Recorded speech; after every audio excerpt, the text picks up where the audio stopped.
Salut les parents, si vous êtes à la recherche de livres pour enfants qui font passer un beau message avec de magnifiques dessins tout doux et qui plaisent aux enfants, cette suggestion de livre est faite pour vous.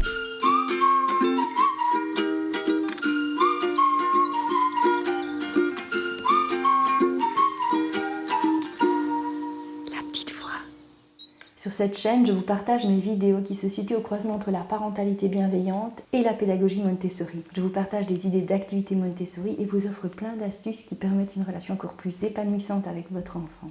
Vous êtes nombreux à me demander mes livres préférés pour les enfants. Si vous voulez être au courant de ces petites vidéos sur mes livres préférés, alors n'hésitez pas à vous abonner. Aujourd'hui, on va parler de l'histoire de Camille. Et le lapin m'a écouté. C'est l'histoire de Camille qui est confrontée à un moment de vie un peu déplaisant. On s'imagine que Camille ne va pas bien, mais on n'arrive pas encore à déceler ce qu'il traverse. Alors, tous les animaux défilent et chacun vient représenter les sentiments désagréables que Camille pourrait ressentir face à cette situation difficile. Et ils lui disent la façon dont il doit réagir. C'est par exemple l'ours qui va dire à Camille qu'il devrait être en colère et pour ça qu'il doit crier très fort. Ou bien l'exemple de l'autruche qui dit qu'il faut faire semblant de rien, faire comme si rien ne s'était passé et comme si aucun sentiment ne l'avait traversé. On comprend rapidement que toutes ces propositions ne font pas sens pour Camille. Il n'a pas envie d'être en colère, il n'a pas envie de faire comme si tout allait bien, etc. Ces animaux me font fort penser à ces personnes autour de nous qui n'arrivent pas à se mettre à notre place quand on se sent pas bien, car ils ne sont tout simplement pas nous et qui vont nous dire ce qu'on doit faire ou ce qu'on doit ressentir. Souvent, ça part d'une bonne intention en fait. Ils essayent d'aider, sauf que ça nous coupe de notre personne, de nos sentiments. Personnellement, j'aime m'entourer des personnes qui savent être à l'écoute, une écoute entière. Pas une écoute où ils vont nous interrompre dès qu'ils le peuvent pour raconter qu'eux aussi, ils ont vécu la même chose, une fois, une même histoire. Et Camille, jusqu'ici, il ne croise que ces personnes sur son chemin.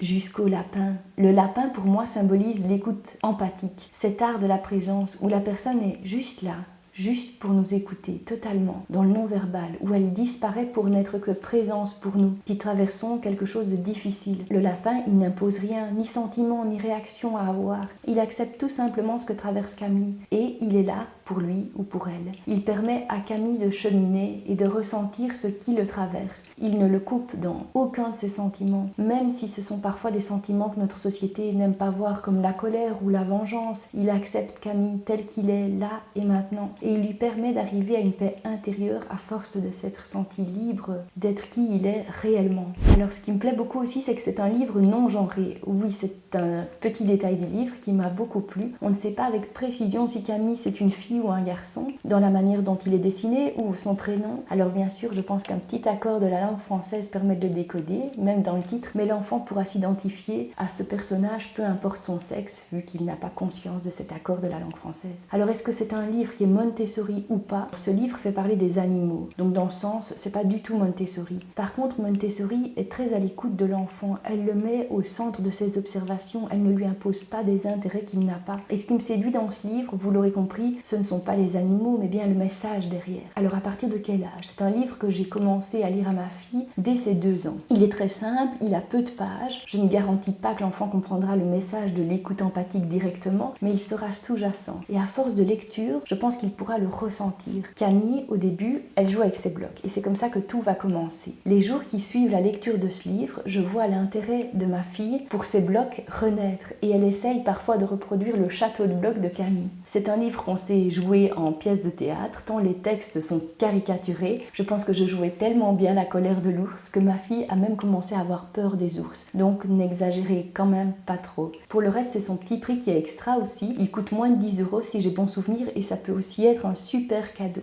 Les parents, si vous avez aimé cette vidéo, n'hésitez pas à la partager à vos amis, à votre sœur, à la mamie qui cherche peut-être quoi offrir pour les 2 ans de son petit-fils. La chaîne grandit et ce grâce à vous. Je tenais donc à vous remercier du fond du cœur. Afin de pouvoir continuer à m'y consacrer pleinement et vous partager des vidéos de qualité, la chaîne sera désormais partiellement monétisée. Pour 5 € par mois, vous accédez en avant-première à toutes mes futures vidéos. Cette contribution, qui est stable car elle sera mensuelle, va me permettre de continuer cette chaîne, de l'améliorer et de faire des vidéos de qualité sur la pédagogie Montessori. J'aurai aussi à cœur de vous présenter le nouveau matériel Montessori que l'on vient d'acquérir à la maison. Pour le reste, n'hésitez pas à me rejoindre sur Instagram ou Facebook et nous, on se retrouve bientôt pour une prochaine vidéo. D'ici là, soyez heureux.